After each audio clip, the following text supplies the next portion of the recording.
Good morning. I want to welcome you to Minnesota Cuba Day.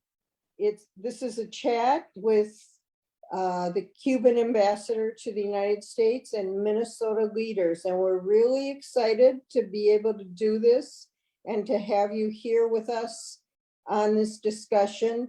I wanted to just say that we decided to do this event on Monday evening. I talked with Daniel from the embassy about doing it, and so it's a last minute event. And so I want to really thank all of the speakers today for coming on and being willing to speak at the last minute.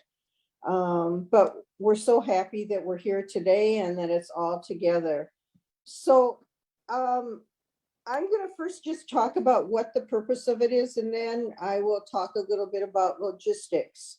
So after the 20 months of pandemic restrictions, Cuba's reopening now, and they're preparing to ease travel restrictions to the island on November 15th. We thought this would be a good time for Minnesotans to learn about how Cuba is functioning today. And despite the punishing 60-year blockade imposed by the United States, battling COVID and climate change, they are continuing to work toward the betterment of people. Minnesota has long been interested in Cuba. We've had many involvements with Cuba, and many people have traveled there from Minnesota. And we've done amazing things in collaboration around healthcare, around agriculture. The Minnesota Orchestra was the first orchestra to come to Havana and play in Havana, the first major orchestra.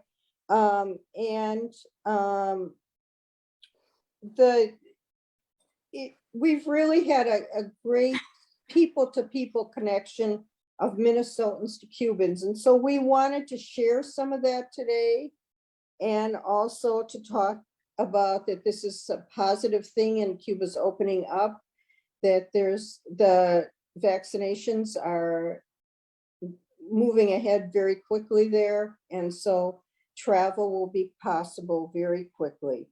So this meeting is just an opportunity to build upon all of these efforts. I wanted to mention one thing, in the news this last week, there's been a lot of news about COP26 and about climate change.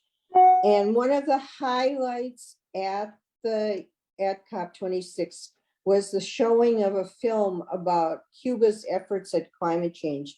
It's called Cuba's Life Task, and people were trying to get into the room to see it because it was so popular at COP26. And I think the importance of what Cuba is doing on climate change. So I wanted to just start by talking about who I am and the groups that I work with and the other groups in Minnesota. My name is Marcy Shapiro. I'm with the Solidarity Committee on the Americas. We're the host for this event today. We're a group that's in solidarity with people of the Caribbean and Latin America who are working for social justice and equality in their respective countries. And we oppose US interference in these countries. We do a lot of educational events as well as activist events, and we have regular coffee hours that are about different countries. So we thought this is really fitting with our coffee hours because this is about Cuba. There are two other solidarity groups in Minnesota, and I just wanted to recognize them. One is the Minnesota Cuba Committee, and they're committed to the sovereignty of Cuba and the self-determination of its people in the face of US intervention. And they do educational programs and activist work. And Greg Clave, I don't know if you can show him on the screen or not, is here to on behalf of the Minnesota Cuba Committee. Witness for Peace Solidarity Collective is another group, and they support peace, justice, and sustainable economies in the Americas by changing US policies and corporate practices that contribute to poverty and oppression. And they want us to make sure that they have 2 staff in Havana who host their delegations to Cuba, and their staff do connect with people regularly in Cuba. So, and Elise Roberts is, I don't know if she's here, but she's here representing them today. So for this event, we have 16 co-hosts who both locally and nationally who have been sharing information about this event. And I want to especially thank Carla Riuli, who is doing the technology for this event. She's doing both. She has set up both Facebook and also this Zoom call. And so I really want to thank Carla. She's part of the Solidarity Committee.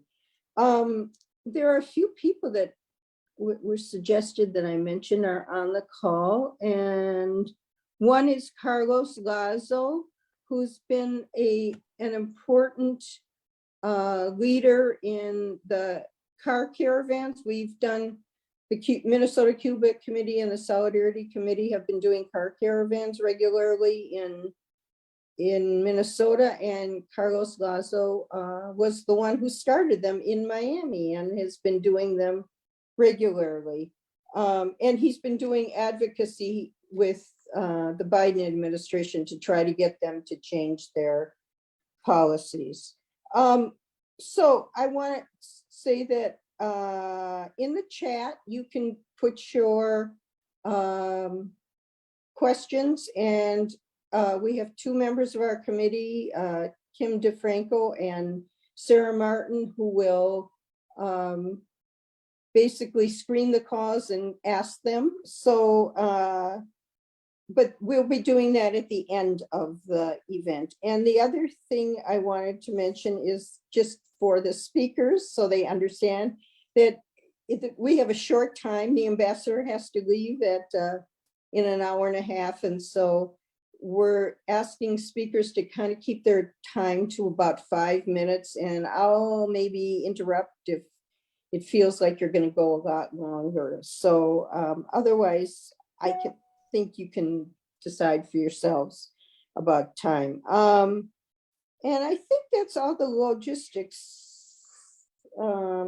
Just make sure and type in your questions in the chat if you have them. And the ambassador is really happy to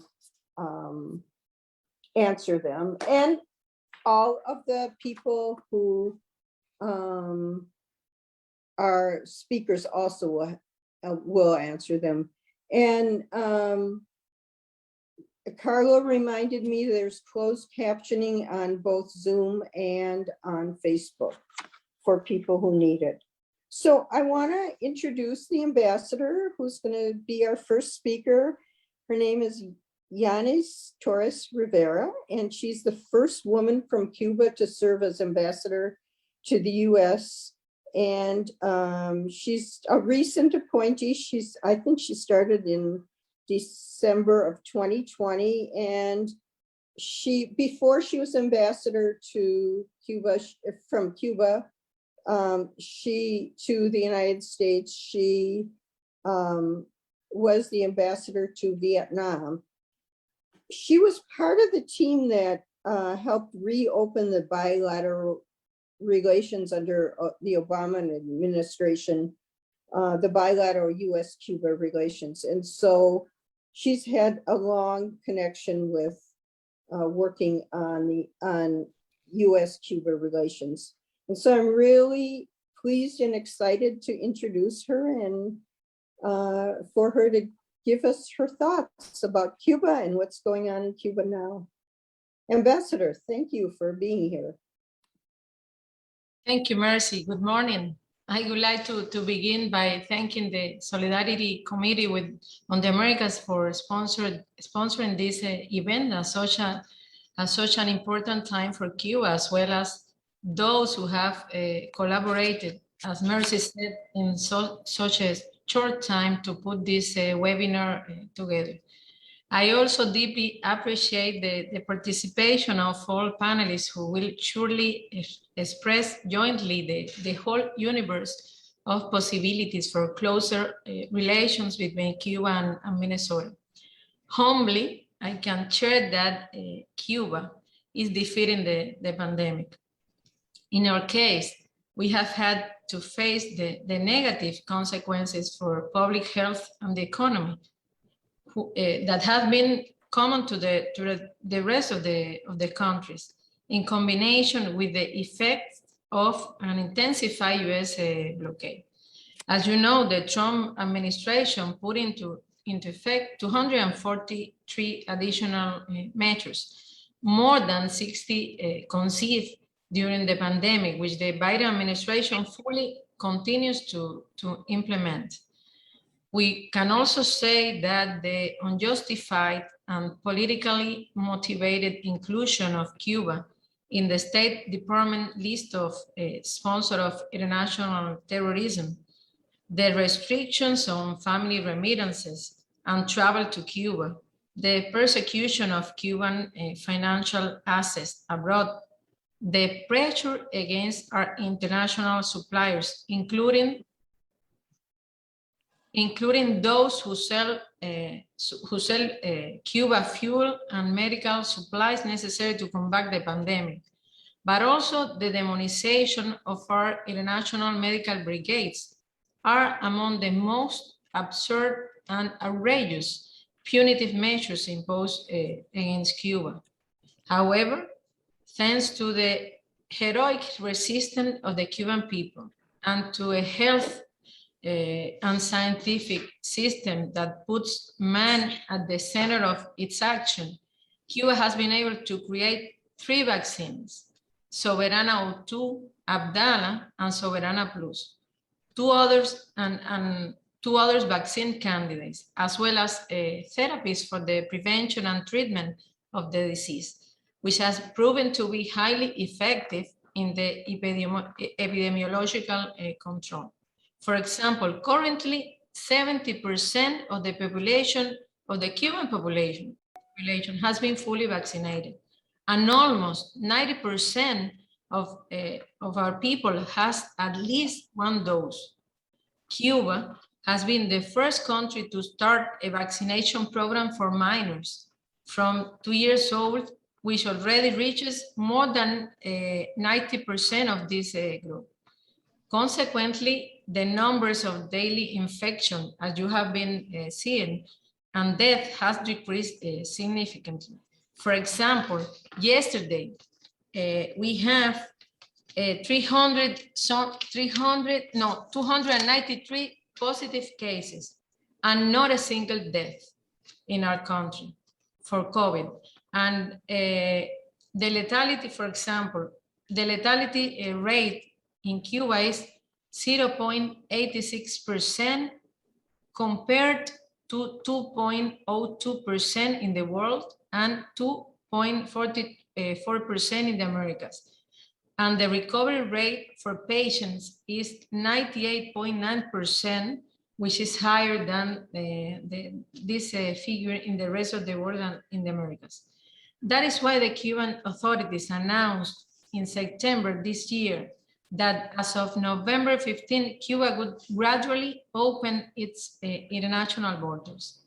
As part of the new health protocols, the mandatory quarantine requirement is repealed. It will only be necessary to show proof of vaccination or a negative PCR test performed within the last 72 hours prior to enter the country.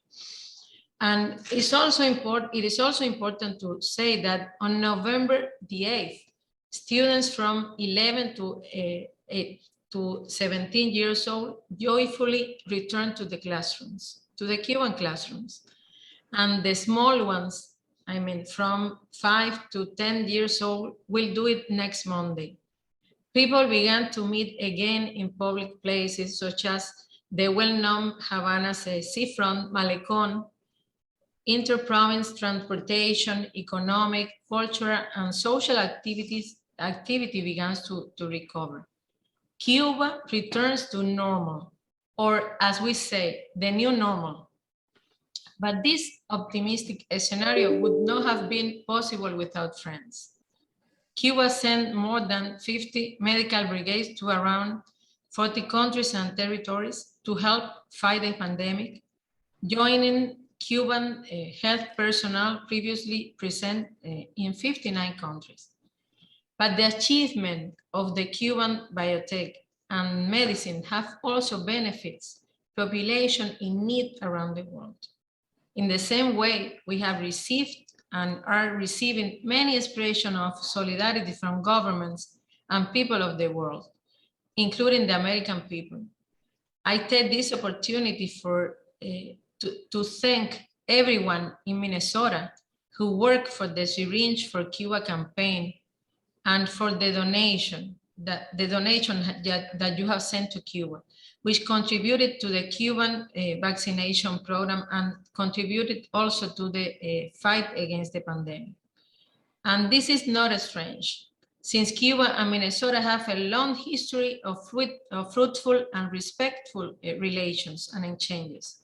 First of all, illustrious Cubans have contributed to the social fabric of Minnesota.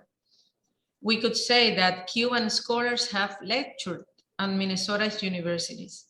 Several Cuban baseball players have played for the MLB Twins, the Minnesota team, including Hall of Famer Tony Oliva.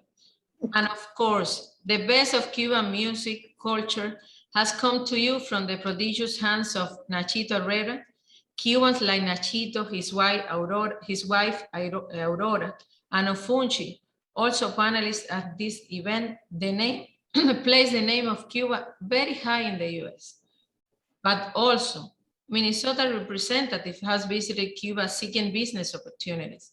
We pleasantly remember the visit in 2017 of current US Senator Tina Smith, at that time Lieutenant Governor, along with state officials and agricultural groups, as well as the visit in 2015 of St. Paul's Mayor Chris Coleman, accompanied by business and civic leaders.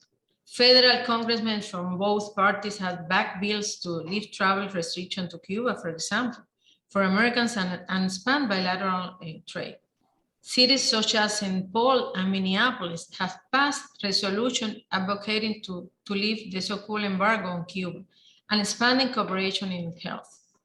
This is an intention also expressed by State Senator Sandy Pappas in her letter to Governor Tim Walz. We believe that the virtual conferences, Understanding COVID-19 Minnesota-Cuba Innovations and Research, taking place in December 2020 and April 2021 between leaders in public health care and research from the University of Minnesota and Cuba, were good starting points that can help us work together to higher goals. The Minnesota agricultural community has been part of a commercial delegation to Cuba and has supported visits by the Cuban embassy official to the state. We always remember that, for which we are very grateful. We invite Minnesota's business sector to participate in the second Cuba Business Forum in 2021 and its first virtual fair from November 29 to December 2nd to identify opportunities that could benefit Minnesota and Cuba. For the first time, we have to say, and it's important to highlight, that this event will include a segment for Cuban citizens living abroad as an expression of the Cuban government's willingness to promote the participation in businesses related to foreign government. Despite the last 2 years of a complex economic situation, Cuba has continued to transform itself based on the goal of building a more just, inclusive, democratic, prosperous, and sustainable society. Part of these changes should facilitate interactions with the US society, including with Cuban Americans. But these intentions and these decisions are often hampered by the tight US regulatory framework, which is counterproductive and does not reflect the best values of the American society, nor does it serve the US national interest. Nothing is more opportune and viable than increasing bilateral cooperation in areas of interest between Minnesota and Cuba through the exchange of information, good practices, and technologies. In summary, I emphasize my consideration that Cuba and Minnesota relations offer an example of the kind of constructive and mutually beneficial relationship that the US and Cuba could have. We would like to extend an invitation to celebrate a Cuba-Minnesota Day at the Cuban Embassy when the epidemiological conditions allow. And at the same time, we invite you to visit Cuba. Now that our borders are open again, and enjoy the background picture that you have been seeing today during this event. So thank you for having me today. Thank you very much, Ambassador. That was wonderful to hear about, and all the connections to Minnesota that is, I think all of us know about, but it's great to hear about them and to really think about how we relate to Cuba. And also the opening of travel to Cuba is really important. Several of us on this event are going to Cuba in a few weeks, and we're really excited to be able to go back to Cuba for the environment to be, especially with the pandemic, for the environment to be ready to welcome us. So I want to move on to the speakers, and I'm just going to list who they are and the order, and then I'll introduce each speaker. So the speakers are Nachita Herrera, Kevin Papp, Senator Sandy Pappas, Dr. Teddy Potter, Dr. John Oswald, Afunchi Rodamar, and that's it. So I'm going to start by introducing Nachita Herrera, and since I'm a fan of his, I'm excited to introduce him. I've seen him play many times. Nachita has a PhD in music, piano and orchestra conductor. He teaches classical and jazz music, and he is the first Cuban American to have in Minnesota his own day, and signed by the governor as his contribution to education, diversity, and art. And you can learn more about Nachita at his website, nachitaherrera.com. Nachita survived COVID with the help of Cuban and University of Minnesota doctors. And so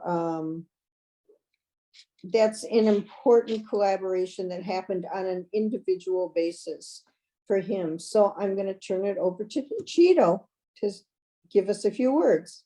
Thank you, Nachita. Hi, Noda. Thank you so much. And good morning to everyone. Buenos dias. We pretty much touched ground very early from California. And but what can I say? It is definitely a pleasure and an honor for me, and obviously for my dear wife, to be here with all of you today. It is glad to see our Cuban Ambassador, Lianys, and I want to thanks for that back at the picture there. I have been following the news, which the people built that wonderful, huge Cuban flag, more than 25 meters, and it's amazing. It looks amazing, and I can't wait, honestly, to go and see it physically in person, hopefully soon. And also, so glad to see my dear friend John Oswald from the University of Minnesota, and a senator, and all of you. As you know, I born in Cuba. I grew up in Cuba. I did all my musical career in my country until I get my both a PhD there. And but even during my student career, specifically in 1979, I was like a boy, probably like a 13, 14 years old. I got the first opportunity to travel out of Cuba. I was part of the delegation. We play several concerts at what we know, in the 1970s and 80s and 80s as the Soviet Union. And right from that very first time, I started to realize like we didn't even have to speak their language, or they didn't even have to speak Spanish to get in some kind of communication. I got a privilege to be even conducting by one of the greatest Cuban musicians in that time. It's Somavilla, and I was playing the Rhapsody in Blue of George Gershwin. Since that, I travel all my life, and I have been seeing the same thing. And one of the most important things I have been seeing it all around the world, and including the first time I came to this country, to the United States, was in June 1996, which, making a quick parenthesis there, you won't believe it, the first stage I played for the first time was the Orway for Performing Arts in St. Paul, Minnesota. What a kind of great coincidence. Thanks God for people like me was in the month of June and not in the month of January, so that I didn't have an opportunity to feel that 30 below at the very first time I came here. But right away, I'm sorry, I started to realize and see physically, how in general the people of this country love Cuba, and specifically what a great connection was in between Minnesota and Cuba, which you probably don't know. And this is an information a few years ago when Aurora and I got the opportunity to even invite our ambassador, Jose Ramon Cabañas, to Minnesota for a big show we did called A Night in Havana. We gathered information even back to the 1800s. Antonio Maceo, which is what was one of the leaders with Jose Marti. Even Maceo came to visit Minnesota. So the relationship in between the state of Minnesota, the people here, and Cuba is pretty much now for centuries. I really don't want to take it so much time. I know that there's another more important panelists want to talk, but I want to say in another webinars I have been the pleasure to participate. I always like to make a question, because it is no doubt we are all very happy, to listen like Cuba. It is doing fantastically fine and great with the fight of the pandemic. It is so glad to hear from our ambassador Lianys, like even yesterday we didn't have a death. It is amazing. Always, from here, from our house, always we like to send, the condolences to all the people who have been losing some people, some friends, some people in the family. Has been touching actually those too. I have been losing very close friends in Cuba too. But it's amazing to see how the country has been for more than 62 years under one of the hardest and the brutal blockades, has been fighting, and has been actually been one of the most the physical clear examples for the world. Like it even under this kind of brutal, blockade, has been able to go over that and always protect their people, and not just their people. It is actually offering this humble collaboration in all around the world. It is my acknowledgement. Actually, Cuba right now, that is even sending vaccines to Nicaragua, to another countries. So my questions is always, my question is always the same. You know, it is, what should we do to continue to support this, to continue to let the world know like it is important. And I don't think we have to create anything because the proof are clear. You know, the proof are clear right there. Why to continue to include Cuba as a country that is supporting the terrorism, which is completely, for me, I'm sorry, that doesn't make sense. That's completely insane because the proof is real. Cuba is one of the countries with the most biggest group of medicals or doctors, engineers making collaboration all around the world for decades. I got the opportunity myself, and what I am talking today to all of you is something I have been seeing with my eyes.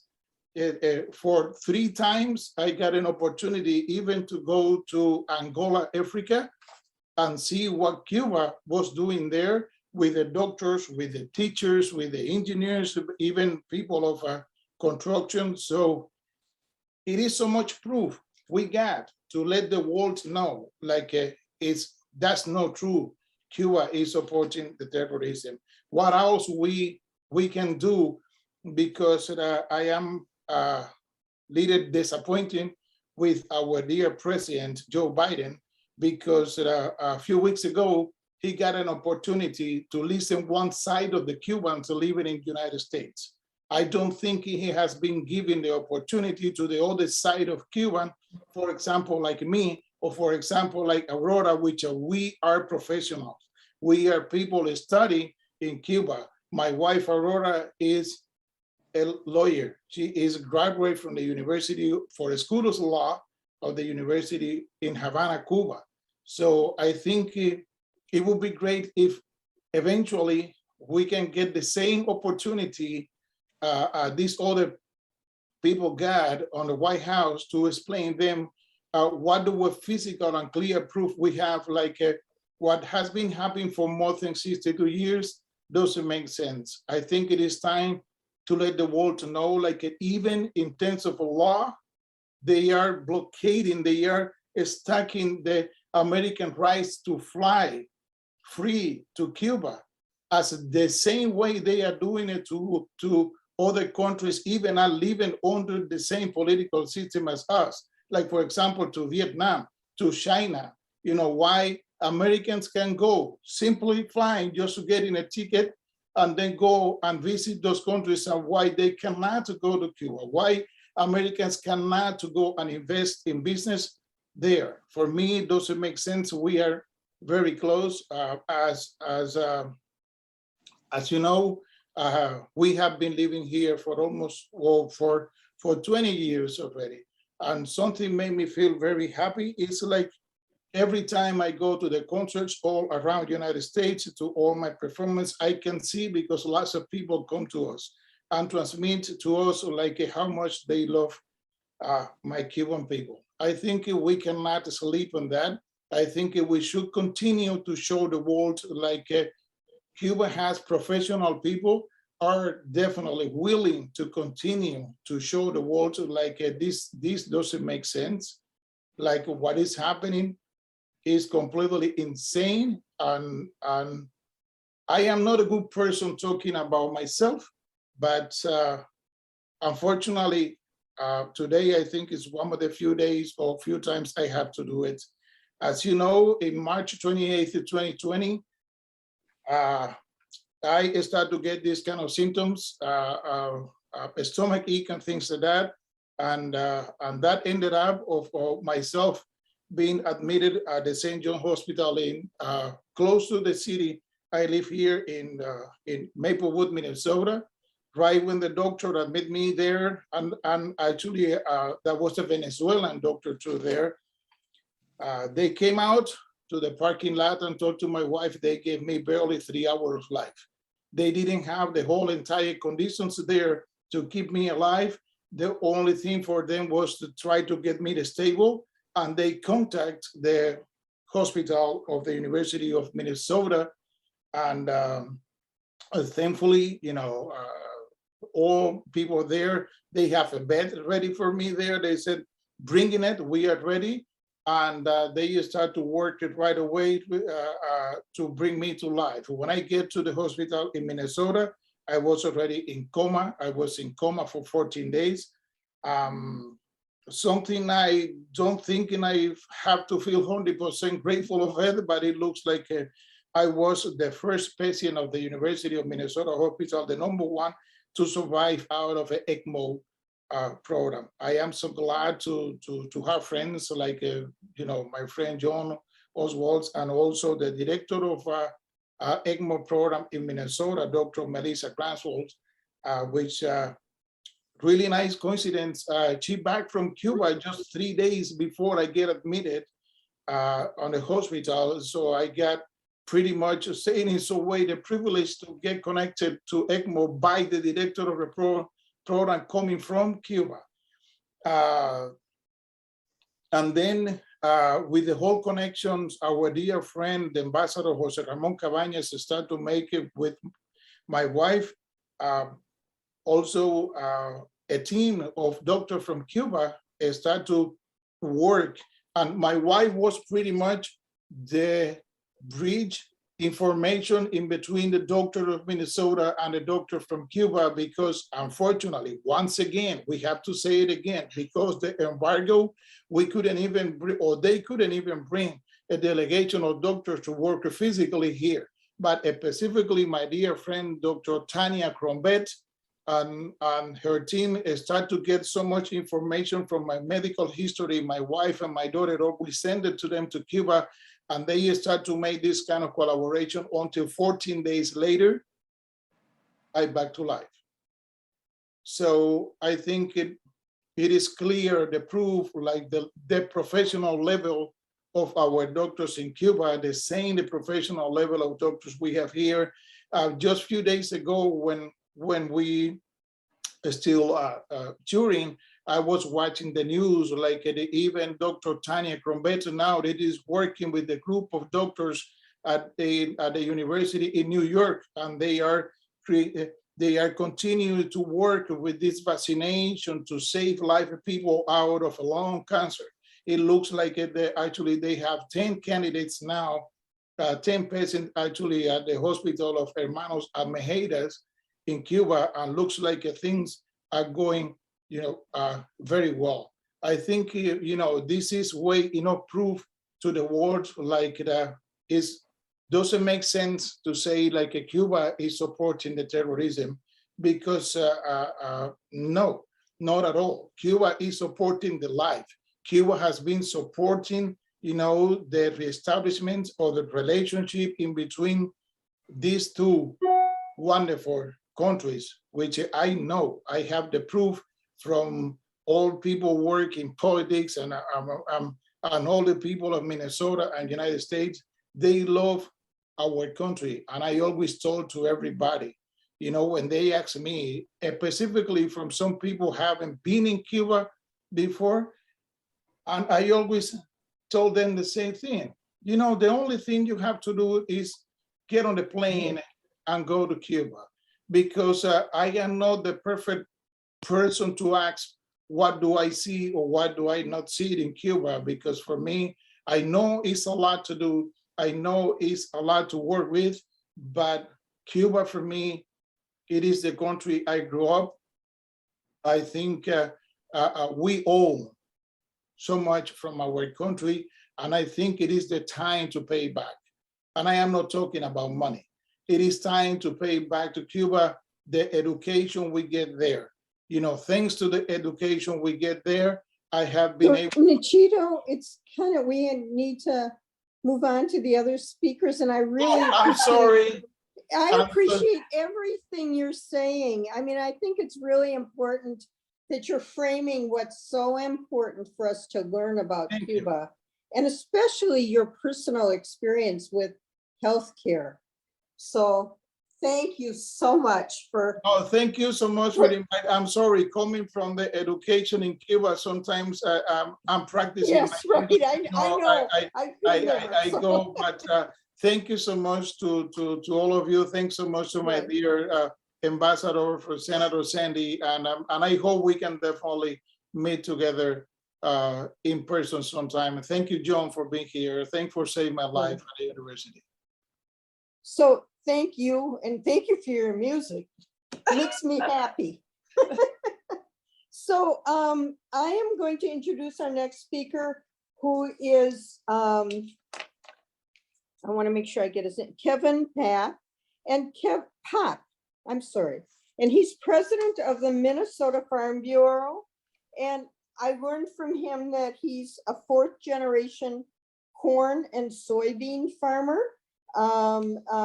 His farm is in southern Minnesota, and he's farming with his children, his son and his grandson, and he's in his 16th year as the State Farm Bureau president, and he also is on the National Farm Bureau Board and Trade Advisory Committee, and they have done many delegations or worked on delegations with Cuba. So with that, I'm going to introduce Kevin Pop.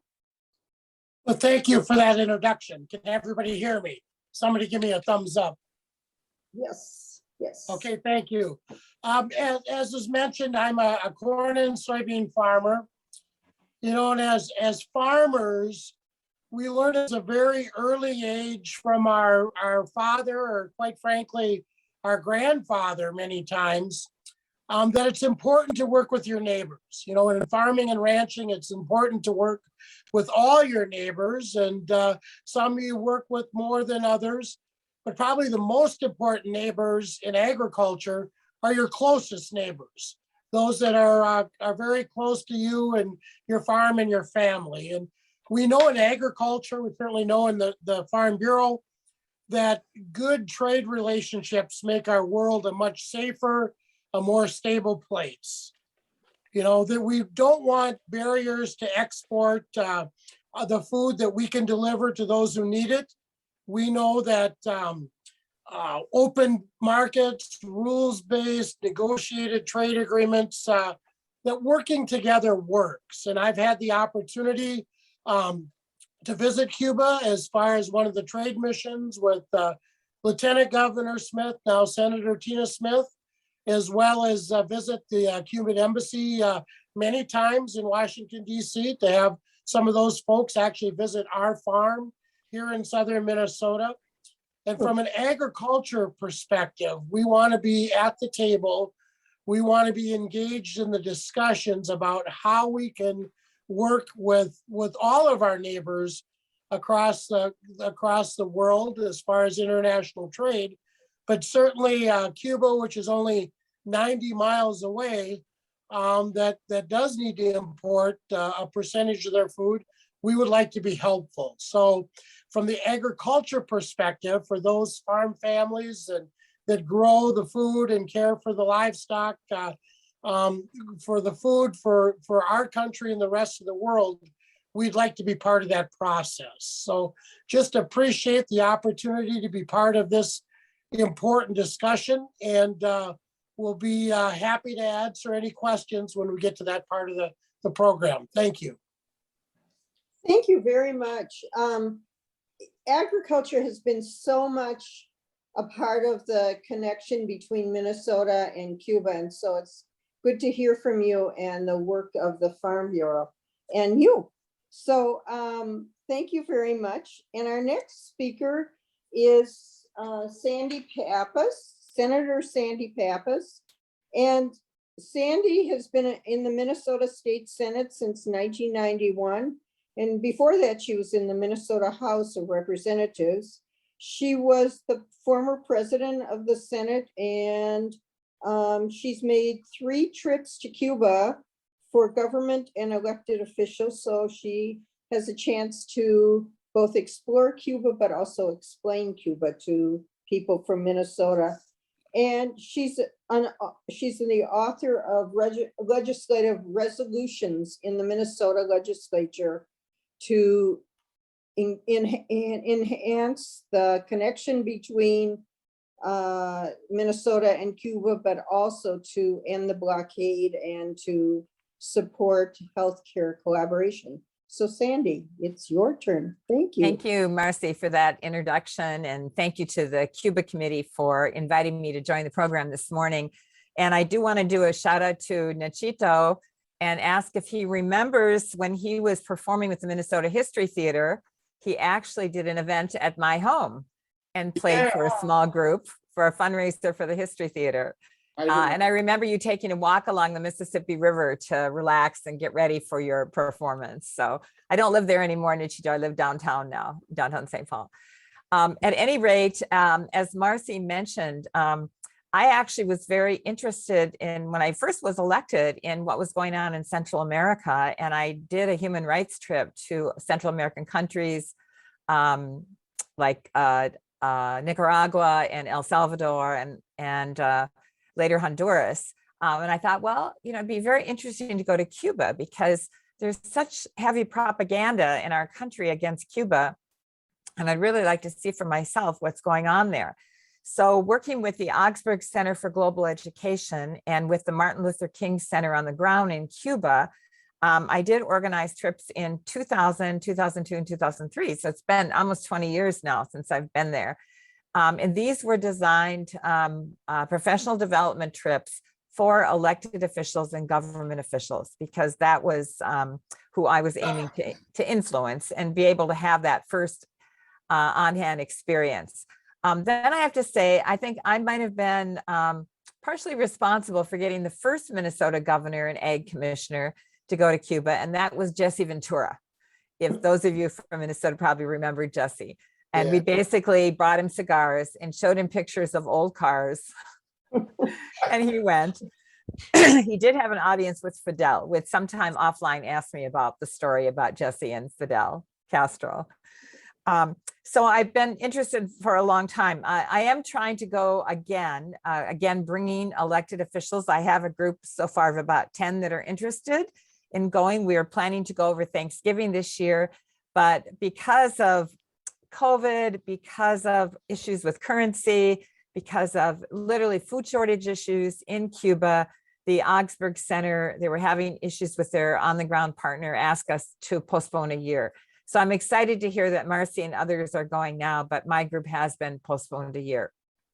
As Marcy mentioned, I have taken the lead on both resolutions on normalizing relations, on having exchanges, agriculture exchanges, people-to-people exchanges from Minnesota.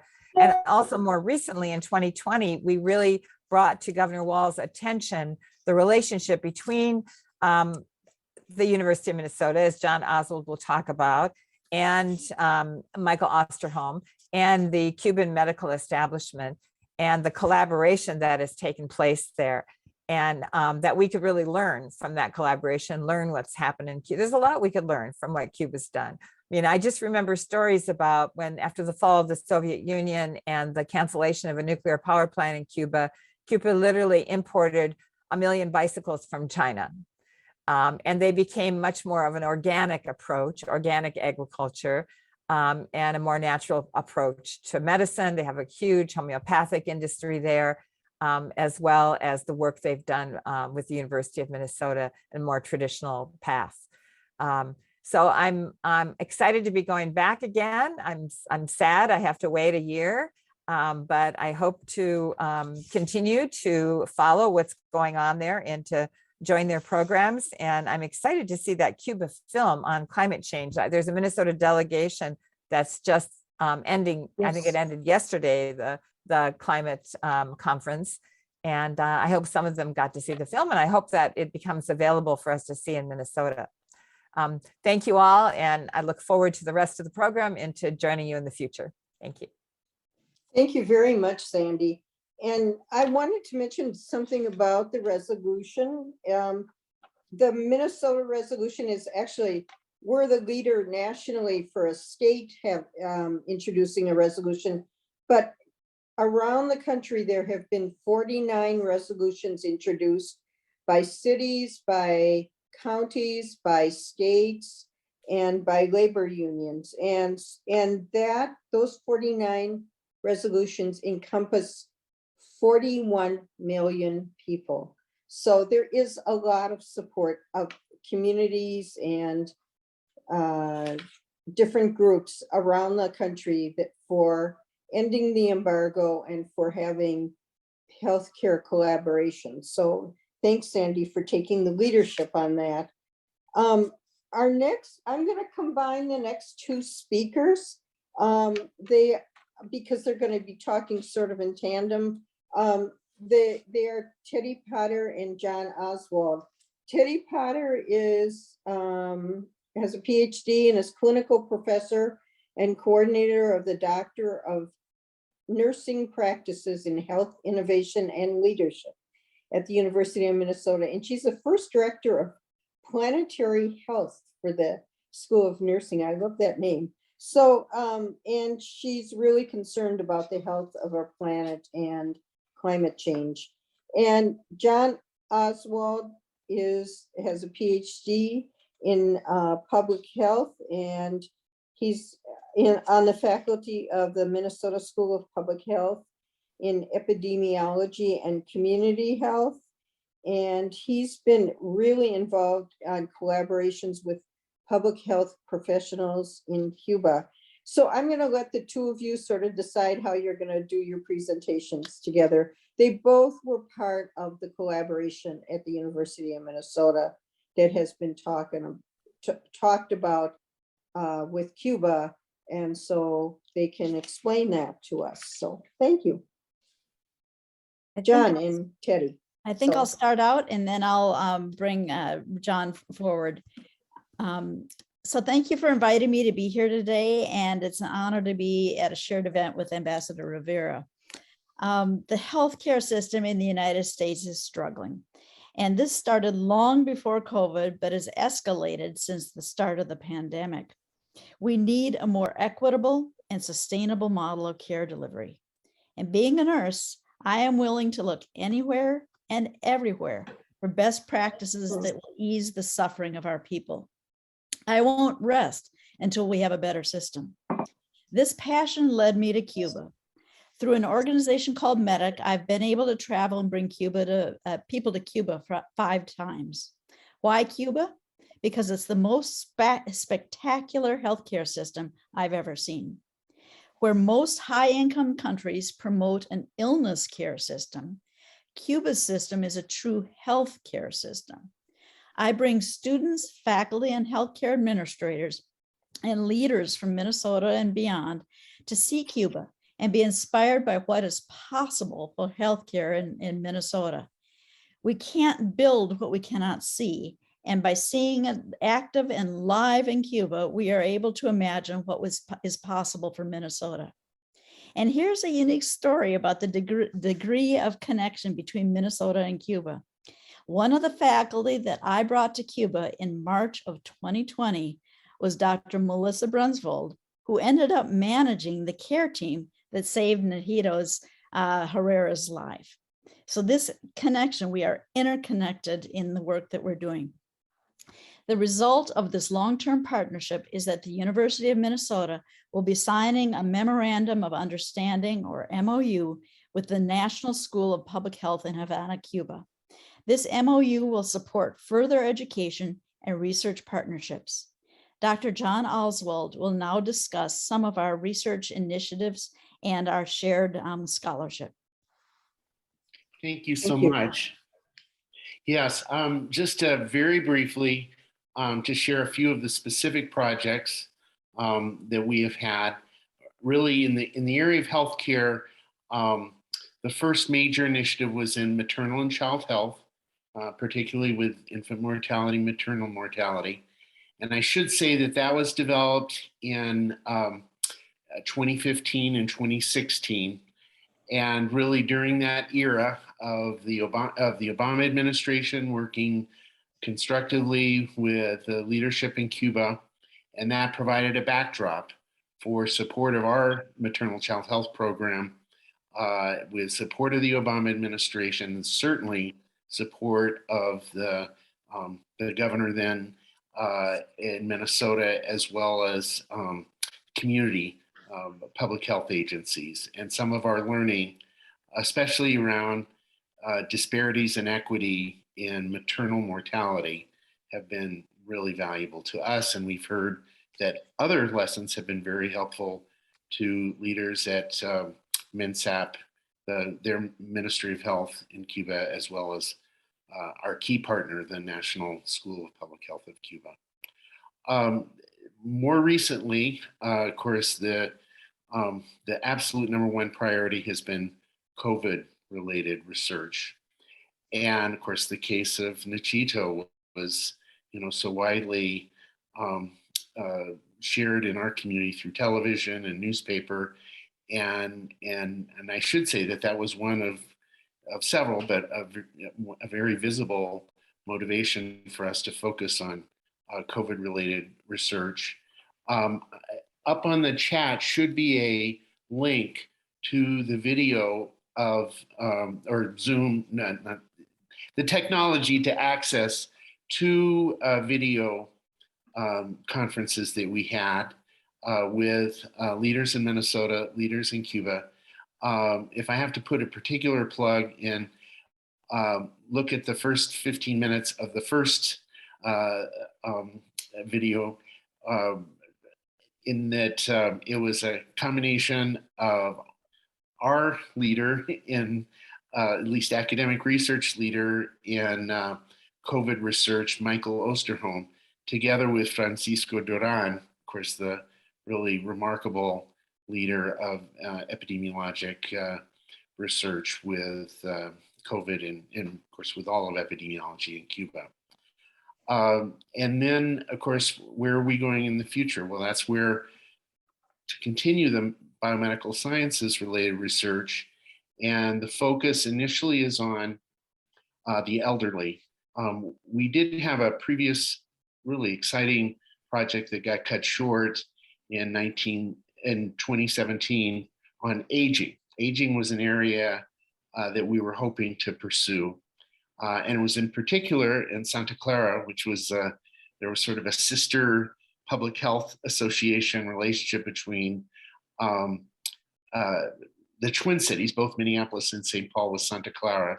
And of course, the birthplace of our best musician in all the Twin Cities, Nachito Herrera, is Santa Clara.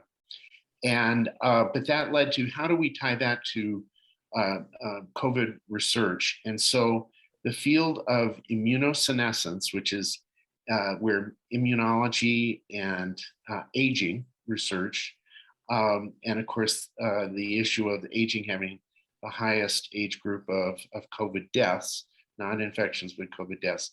So keep a lookout for immunosenescence or immunology and aging research. And of course, our partners in the Center for Immunology and Molecular Research in Cuba, that's part of the remarkable biopharm technology umbrella organization, which produces such worldwide respected research.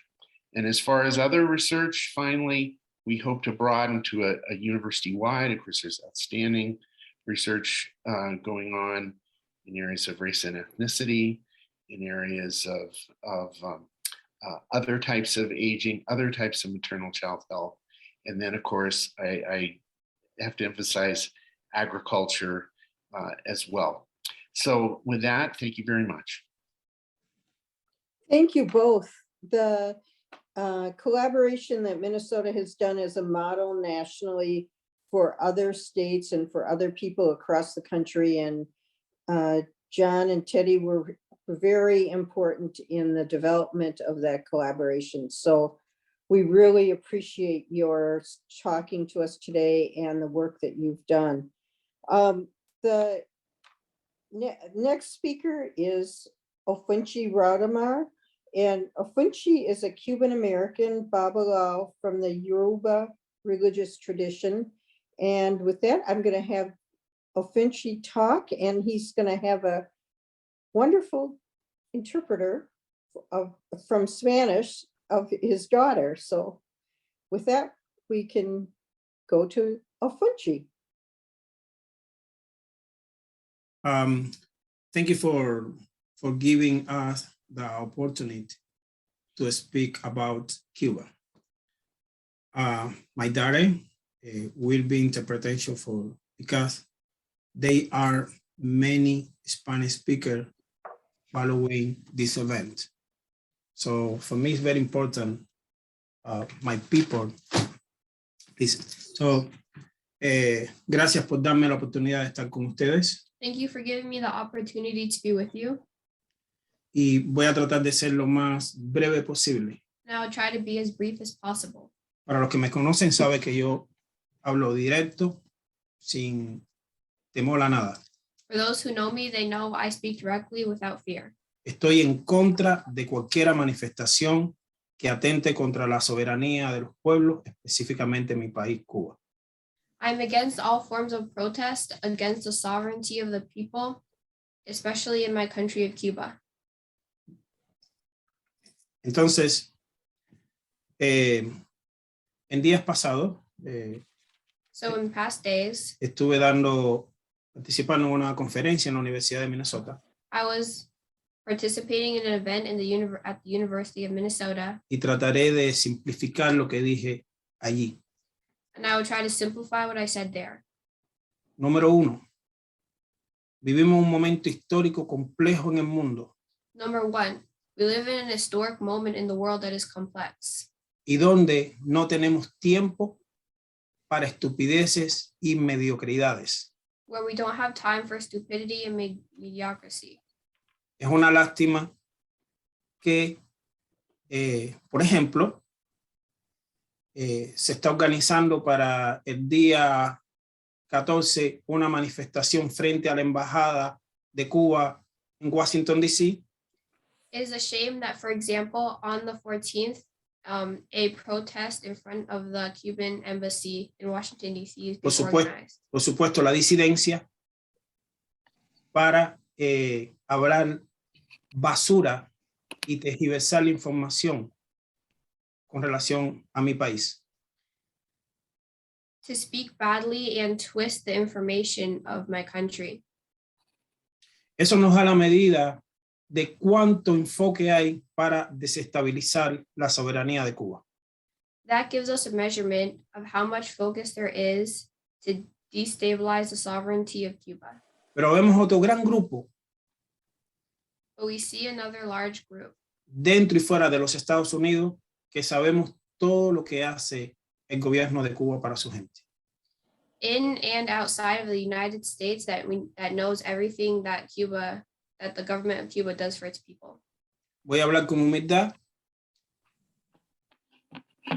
pero me puedo dar el lujo, el privilegio de contar un poco mi trayectoria, muy breve, para que me puedan entender.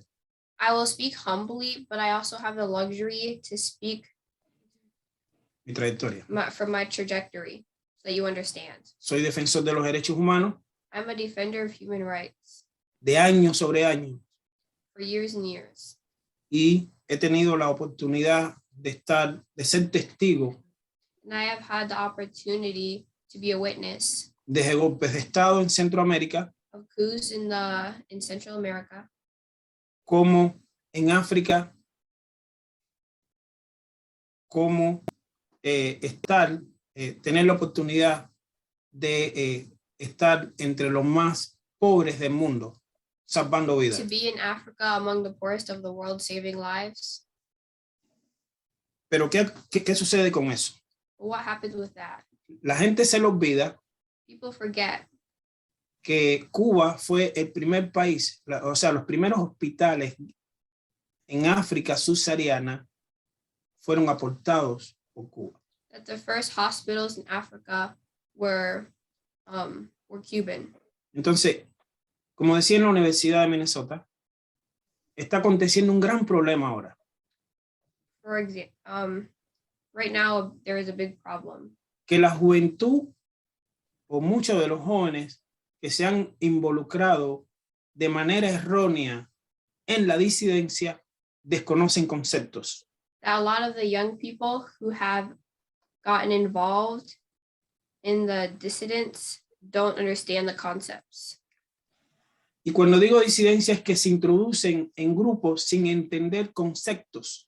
When I say that, I mean that they introduce themselves to groups without understanding the concepts.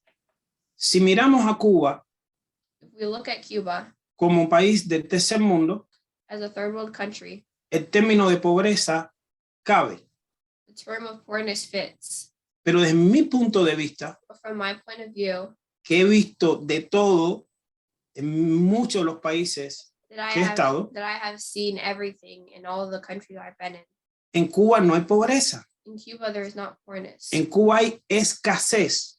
In Cuba, there is shortage. Y esa escasez parte desde el punto de cuando se te quita o se te prohíbe los suministros. Esa escasez proviene cuando no tienes acceso a nada. And that shortage comes when you don't have access to things. Por tanto, este gobierno For example, this government durante años tras años ha ahogado, ha asfixiado a Cuba. for years and years has drowned Cuba. Por tanto, al no tener acceso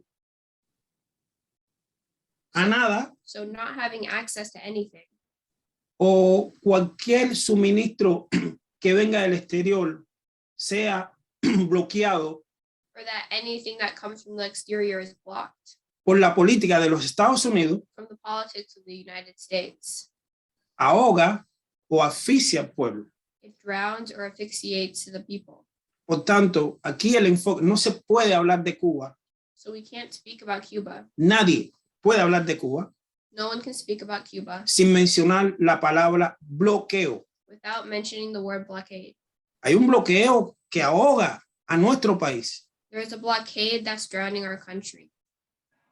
Y entonces existe esa contradicción de muchos jóvenes So that contradiction exists among many young people que te hablan de hace 60 años, that speak about 60 years ago, cuando en 1989, when in 1989, en el histórico discurso de Fidel Castro en Camagüey, the historic discurso de Fidel Castro event of Fidel Castro in en Camagüey, Camagüey, Cuba, el 26 de julio, the 26th of July, él habla he speaks sobre la posibilidad de la desaparición del campo socialista. about the disappearance of the socialist camp. Y a partir de ahí es que se agudiza el bloqueo en Cuba. And that, from there is where the blockade comes. Recuerdo que fue en la década de los 90 uno de los momentos más difíciles que vivimos en Cuba I remember the decade of the 90s, one of the most difficult we've lived in Cuba. y donde Cuba renació como un ave fénix de su ceniza, And where Cuba was reborn like a phoenix, porque no fue ahogado, because it was not drowned, ni será ahogado. nor will it be Jamás. drowned ever. Entonces mi punto es So my point is que aquí en Minnesota, that here in Minnesota, por ejemplo, for example, hay mucha gente, there are a lot of people, afroamericanos, African American, blancos, white, indígenas, indigenous, que apoyan la revolución cubana who support the Cuban Revolution y que saben lo que está aconteciendo allí. and who know what's happening there. Y como lo demostramos cuando el asesinato de George Floyd, And how we demonstrated it after the assassination of George Floyd. también hay muchos grupos aquí que estamos dispuestos a tratar de cambiar la política de los Estados Unidos hacia Cuba. And there are a lot of groups here who are trying to change the politics between the United States and Cuba. Me decepciona It disappoints me lo que acontece desgraciadamente en el sur de la Florida. what happened, unfortunately, in South Florida. Tenemos personas maravillosas allí, We have amazing people there, pero but Biden ha traicionado la confianza no solamente de nosotros los cubanos sino de los estadounidenses. Biden has Traicionado. betrayed the confidence of the people of the United States Porque se ha prestado para esa manipulación que recibe de los supuestos demócratas del sur de la Florida. Because he has given himself to Del sur de la Florida. O sea, que los demócratas traidores del sur de la Florida son los que le manipulan la información a él. he has been the information he has gotten has been manipulated by the Democrats of South Florida. No tengo miedo de decirlo. I'm not afraid to say it. Trabajo a nivel internacional. I work at an international level. Trabajo con el Congreso de los Estados Unidos. I work with the Congress of the United States. No nos cansamos. We do not get tired. Y prefiero preguntas y respuestas And I prefer questions and answers. y dejarla aquí ahora. And Por to razones leave it de here tiempo. now for reasons of time. Gracias a la embajadora por darnos la oportunidad. Thank you to the De hablar cara a ambassador cara. for giving us the opportunity to speak. Gracias a Nachito, a todas y todos. Thank you, Nachito, and everyone. Lo que les puedo decir What I can tell you que tenemos un trabajo, un arduo trabajo, un gran trabajo. is that we have a lot of work. Por eso mi hija está interpretando para mí. That is why my daughter is interpreting for me. Puedo estar solo aquí, I could be alone here, pero ella tiene la experiencia de Cuba. but my daughter has the experience of Cuba. Ella conoce Cuba I know Cuba. y yo honro la tierra que me vio nacer. And I honor the land that saw me, Y los ancestros también. and the Thank you so ancestors much. too. Thank you. Thank you so much. That was really wonderful. Thank you, Afunji. That was a wonderful a last speech for this event, because it's really important to emphasize the blockade and what's happening in Cuba now. That's not that's the US interfering and trying to make changes that aren't good for Cuba, and Cuba needs to have its sovereignty. So thank you again. And I want to thank everyone who's spoken today. It's just been a fantastic group of people and wonderful things to listen to. So we have time now for questions and answers. The ambassador needs to leave at 11:30 Central Time and 12:30 her time. So particularly if there are questions for her, we can keep going with the speakers with questions and discussion. But if there are any questions, I'll ask the two question managers, Kim and Sarah. Yes, actually, we don't have any questions, but there is a statement here that actually could probably be clarified, and it has to do, so put your questions in chat or submit them to Facebook. So if you have any, now's the time. And it was an incredible presentation and such important information to have at this time.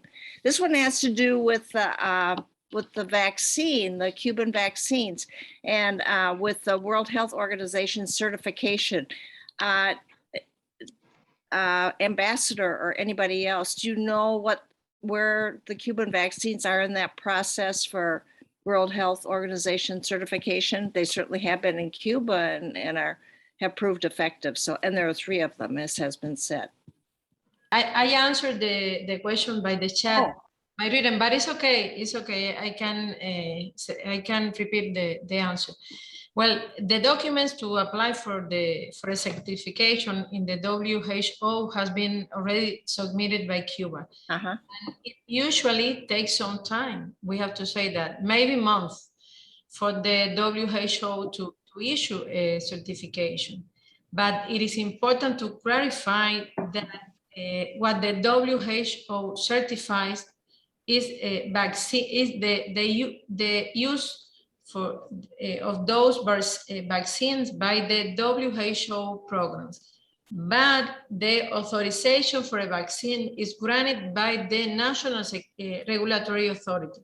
In the case of Cuba, as you know, SEDMED, and that already happened with 3 of our vaccines that I mentioned before, out of the 5 original vaccine candidates we had. So in reality, the Cuban vaccines have been proven to be effective, as you can see from the decrease of cases that I already mentioned. And Mercy and Sarah, if you allow me, I would like to talk a little bit about what I think it was Senator Pappas who, Yes. who talked about this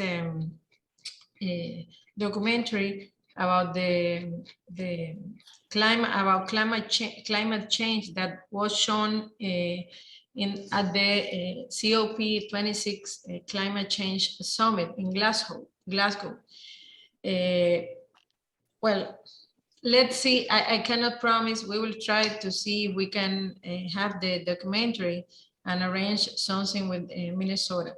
But because I know now that our dear senator talked about that, I know that many friends in Minnesota have been interested in exploring ways of collaborating in this matter.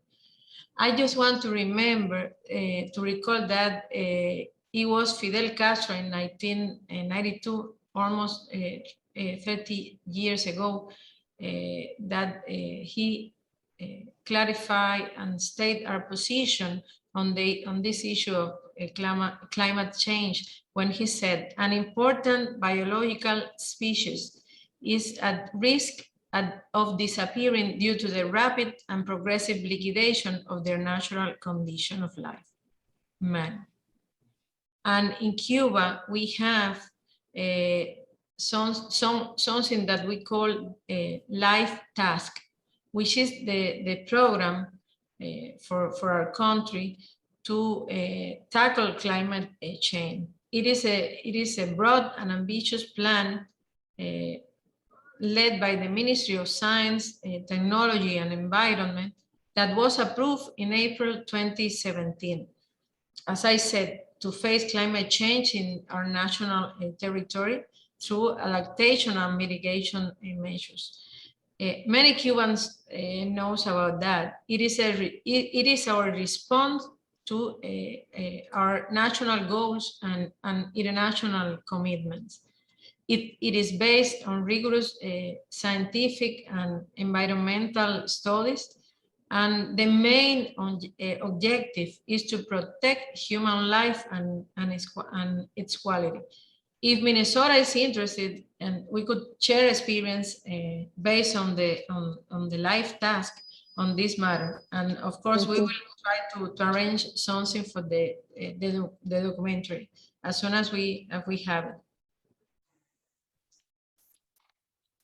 Great, thank you. We did try to get one of the Minnesota delegates who were at COP26, and I was communicating with him, but he wasn't able to be on this call. So hopefully in the future we can have somebody from COP26 and to see the film and to really have a discussion about Cuban response to climate change. So Kim, do you have more questions, or Sarah? I have one that was directed to Senator Pappas. Senator Pappas, what can we do with Senator Klobuchar to influence the U.S. Biden's decision on Cuba policy?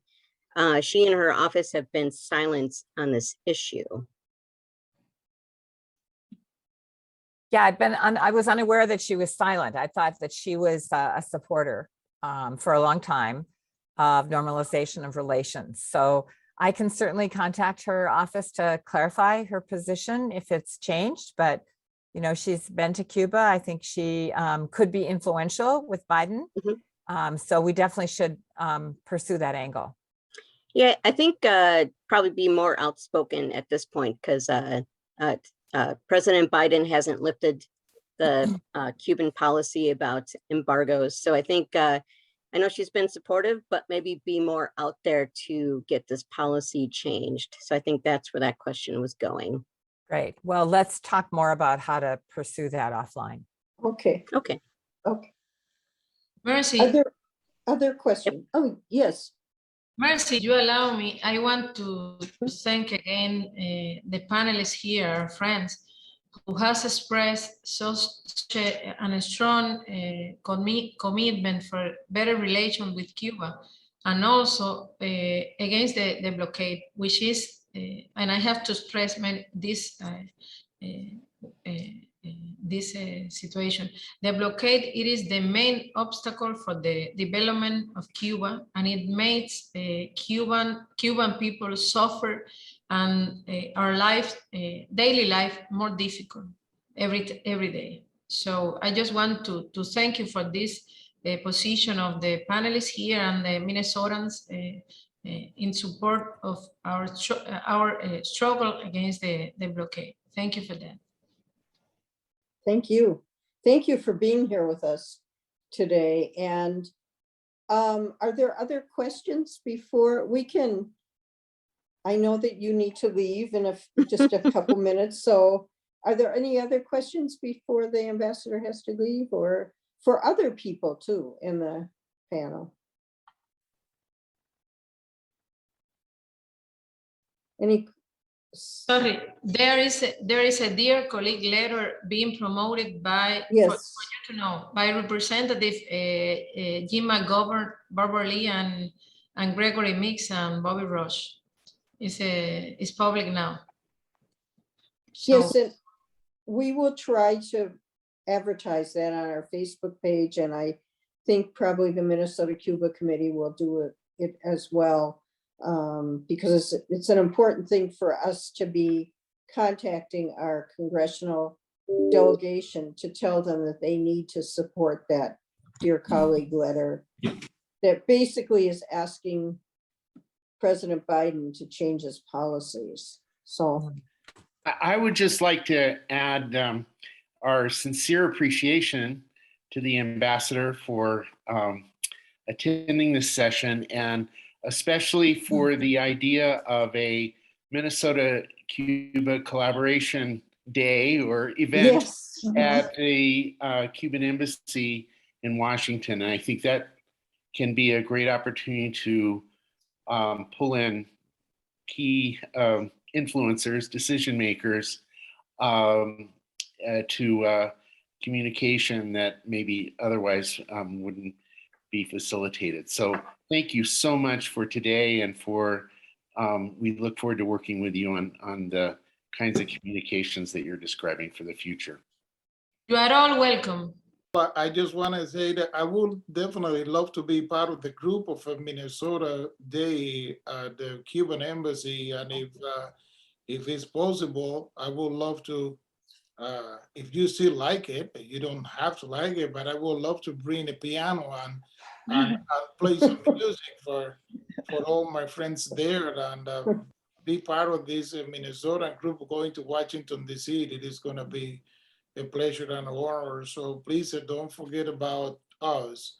We are always, we got our Cuban suitcases ready to go to Washington, D.C. and New York ready there, which is untouchable just when we go there. So I hope to be part of that too. You are welcome, very welcome. So I have one question for Ambassador. La pregunta es si el actual gobierno de Biden ha tenido un acercamiento oficial con la embajadora como lo hace con cualquier embajador de.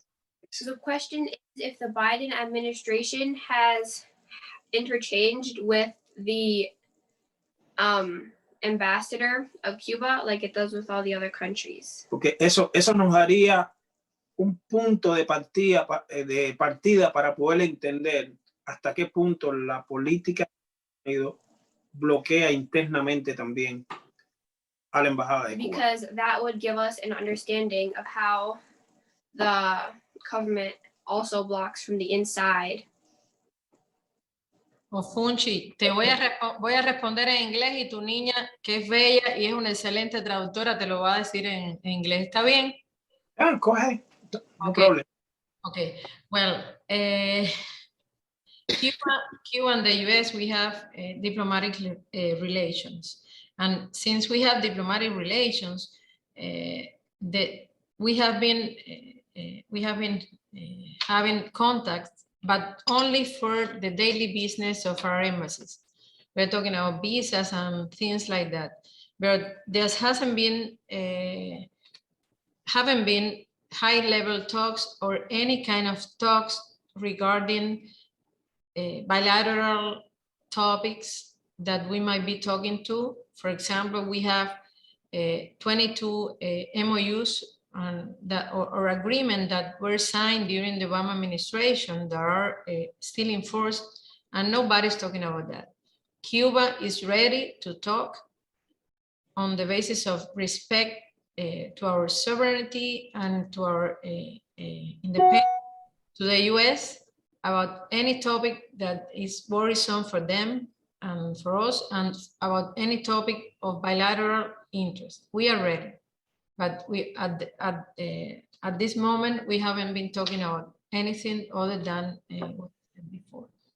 Thank you. Thank you so much. So are there more questions before we? Only one question for everybody. I need to understand what is the Zoom meeting today. Probably my voice is not good, but it's a lot of work, a lot of talking. I'm sorry. But my question is for everybody, for the world, not for you guys. How long is a 245 restriction for Cuba? How long? How is the another country for this situation in the world? This is my question for you. Where is the people respond for me? I am so tired for a lot of time in Cuba's situation for people don't understand very clear what is the situation for my people. My people, I need to stop the cruelty. This is Yes. what happened. The human body, this is more important in the world. I am listen a lot of people talking the Cuban not respect the right for civil right. What happened for the civil right now for 245 restriction for Cuba? What is the people respond in another country? What is the another country in the same situation for Cuba right now? Probably I am not understand. This is my preoccupation for today. I'm sorry for introduce this question, but it is so important for me. Listen for you guys. You represent the good people in the world. For fire, for the civil right, and the senator, the politician, the doctors. The priority in the world is the human body. Whatever the people is respond for me, this is open, the question for you guys. I don't know, this is important. Respond for a lot of people, question in my phone. Why not talking for the restriction, 245 restriction for Cuba? It's criminal. I'm sorry. And thank you so much for your participation in the webinar. And probably I need more for this one. And different state for stop not talking for the politician, talking for human body, please. This is my question, a special question. Thank you. Thank you for that question, because that is the frustration of this keeps going on and on and on, and nothing seems to be getting better from the United States point of view. I'm not talking about the Cuban point of view, but the United States keeps kind of oppressing more and more. And so I think if anybody wants to answer that question or talk about their response to it, it would be great. Anybody in the audience too, so. I don't know. I think nobody knows how to answer it, My- but My humble opinion. Yo pienso que no es Estados Unidos. I don't think it's the United States. Pienso que es el gobierno de los Estados I think Unidos. it's the government of the United States. yes, that's right, yes. Entonces, estoy muy agradecido que la bella Ochun, Aurora, hizo esta pregunta, I'm very grateful that the beautiful Shun Aurora asked that question. porque el pueblo se pregunta hasta cuándo vamos a admitir lo que está aconteciendo. Because the people ask, how long are we going to admit what is happening? Nosotros somos ciudadanos americanos. We are American citizens. Nosotros no hemos renunciado ni renunciaremos la tierra que nos vio nacer. We have not renounced, nor will we renounce the country that saw our birth. Por tanto, tenemos una responsabilidad So we have a responsibility como ciudadanos as citizens de exigirle a nuestros congresistas, to speak to our congressmen, a nuestros senadores, to our senators, no cansarnos, not get tired, seguir y seguir, continue and continue. porque somos la mayoría que Because estamos en contra de ese cruel bloqueo. we are the majority that is against the cruel blockade. Les voy a compartir algo que quizás mucha gente se moleste conmigo. I will share something with you that a lot of people might not be happy with, Pero no me importa. but that does not matter to me.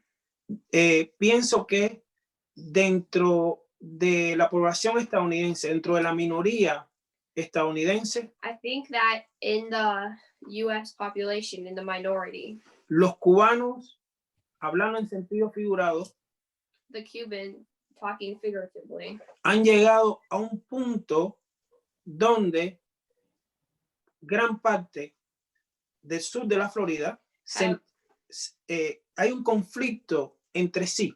have gotten to a point where a lot of the people in South Florida have a conflict within themselves. A lo que yo le llamo como babalao, That I call as a babalao, el síndrome del mosquito. the syndrome of the mosquito. El mosquito nace y se desarrolla en un charco. El mosquito nace y se desarrolla en un lugar de agua, un pequeño. The mosquito is born and dies in still water. Pero ¿qué hace? But what does it do? Cuando nace, vuela, infecta en otro lugar. When it's born, it flies and infects other places. Por tanto, nosotros tenemos que ser capaces So we have to be capable de utilizar la estrategia de la hormiga, of using the strategy of the ant. trabajar en coalición, Work in coalition. pequeña pero conoce el secreto. Small but understands the secret. Y cada una tiene su función, And every one of the function. pero trabajamos en unión. But we work in unity.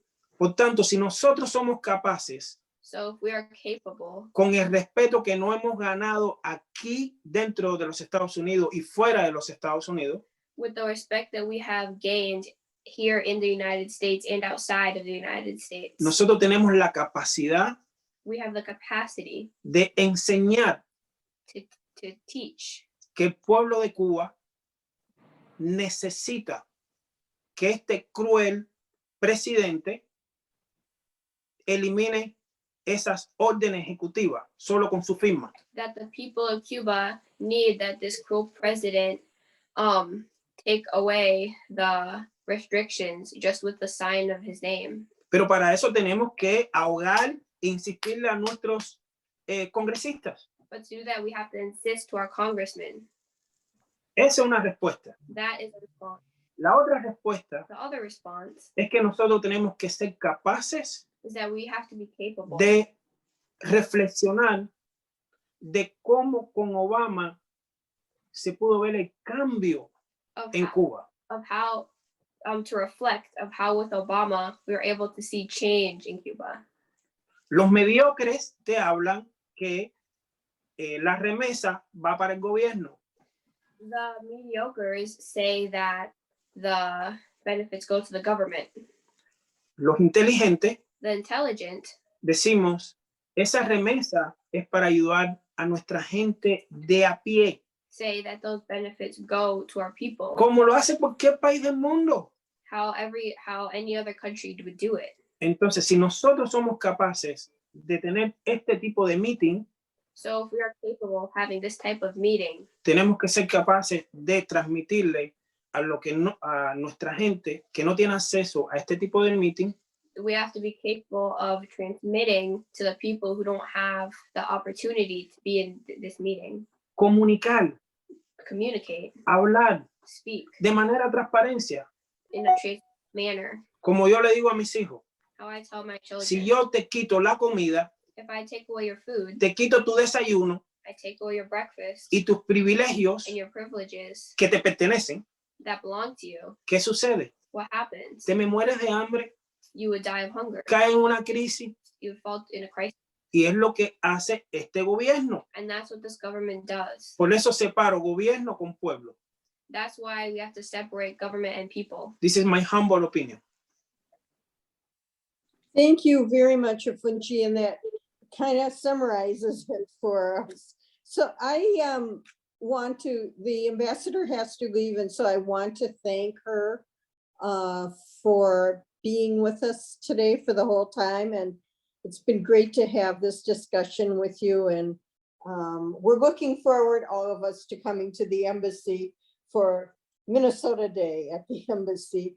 And we all need to keep working. We need to triple the work we're doing to end the blockade and to change US government policy. So this has been really important for people to hear this and to talk about this. And I hope that people have given us your email address when you registered for it or on Facebook so that we can keep in contact with you about the important work that needs to be done.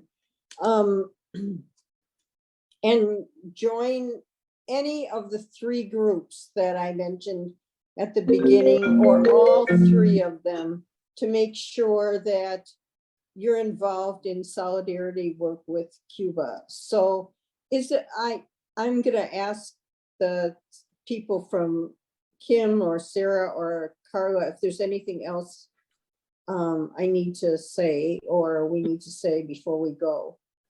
I was just going to say, we've had a couple of car caravans in the city, and we will not be doing it this month, but did we decide to do it December, I think? Anyway, Yes, we will yeah. get, yeah.